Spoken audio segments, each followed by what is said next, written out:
Donald Trump has made his first major decision as president-elect, naming Susie Wiles as his White House chief of staff. In a statement, the president-elect wrote, quote, "Susie Wiles just helped me achieve one of the greatest political victories in American history and was an integral part of both my 2016 and 2020 successful campaigns.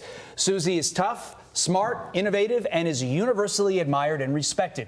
It is a well-deserved honor to have Susie as the first ever female chief of staff in United States history. I have no doubt that she will make our country proud." Susie also served as an advisor to Tudor Dixon's gubernatorial campaign, and Tudor joins us now. Good morning to you. So Susie Wiles is someone who is rarely seen in the media, but she has made a huge impact when it comes to Republican politics. So tell us a little bit more about her and how she'll serve Donald Trump as White House chief of staff.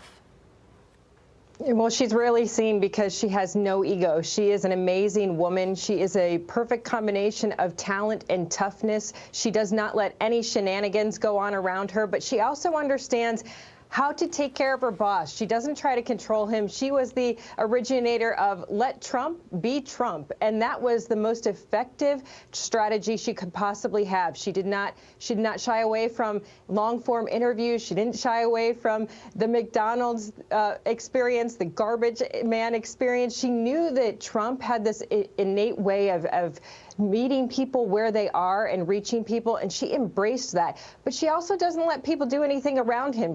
In the first term, we saw a lot of leakers, we saw a lot of shenanigans in the White House. That's not going to happen with Susie Wiles because, like I said, she's not only tough, she's talented, and people respect her. Last night when I heard this, my phone blew up. People were just overwhelmed with excitement to see this historic pick. They know she's going to be incredible at this job, and she's a winner.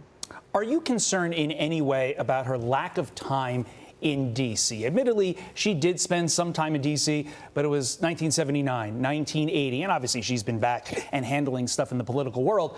But she really is an on-the-ground operative at this point. So are you concerned that her lack of D.C. experience will hurt?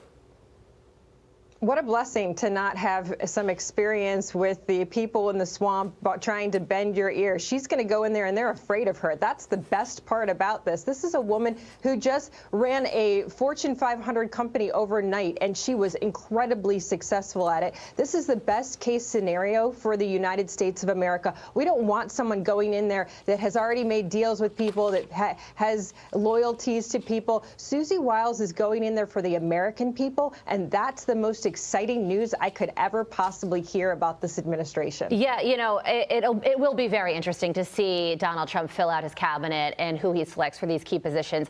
In 2016, there were a lot of people who he says did not serve him well. We saw it unfold in a pretty dramatic way. But then you have tweets from a Democrat Congressman, Jared Moskowitz out of Florida, said, "Congrats to Susie Wiles. I worked with her in the DeSantis administration.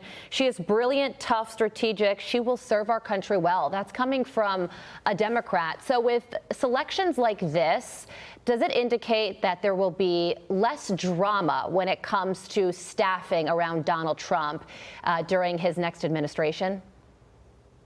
Absolutely. We are all so excited about what's going on in this next administration. It will be the most historic administration in the history of the country. I know that he is bringing together an amazing team. Susie is going to help him with that. Susie, I just have to tell, my personal experience with her is that she is always available, always willing to sit down with you, always willing to go through every scenario with you and help you play out what is the best thing you can do for yourself and for the people. This is going to be the most amazing administration that the country has ever seen because of the combination of Donald Trump, Susie Wiles, and J.D. Vance. I could not tell you anything about this other than you are going to be amazed and overwhelmed by what's going to happen. It's quite an endorsement. I think it also needs to be stated what a rubbing of the salt in the wounds, excuse me, this is to the left after Mark Cuban said Donald Trump does not surround himself with strong and intelligent women. Donald J. Trump appoints the first ever female chief of staff, and it's somebody that Tudor Dixon is a huge fan of. Tudor, thank you. Thank you, Tudor.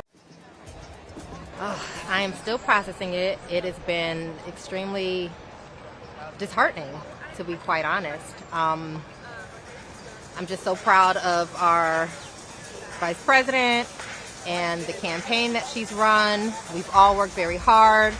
I was really hoping that the results would be different, and just trying to deal with the heartbreak, but still maintaining hope and that joy that she spoke about so often on the campaign.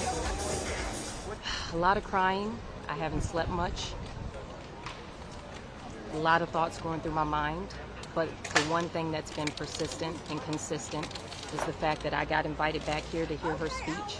And just like she's been our champion and she's been fighting for us, I said I'm going to show up and show my support, because as black women, we need to keep supporting each other, whether we're winning or losing. And so just like she's been fighting for us, I'm going to continue to support her and fight for her. I don't blame Kamala. I think she ran in this short amount of time a pretty great campaign. She was really great on stage. She was really great at showing people who she is and what she believes. I think a lot of voters, men in particular, have a challenge with women leading at the highest level. It's ludicrous, but that's a part of the reality. But we're very, very proud of the vice president.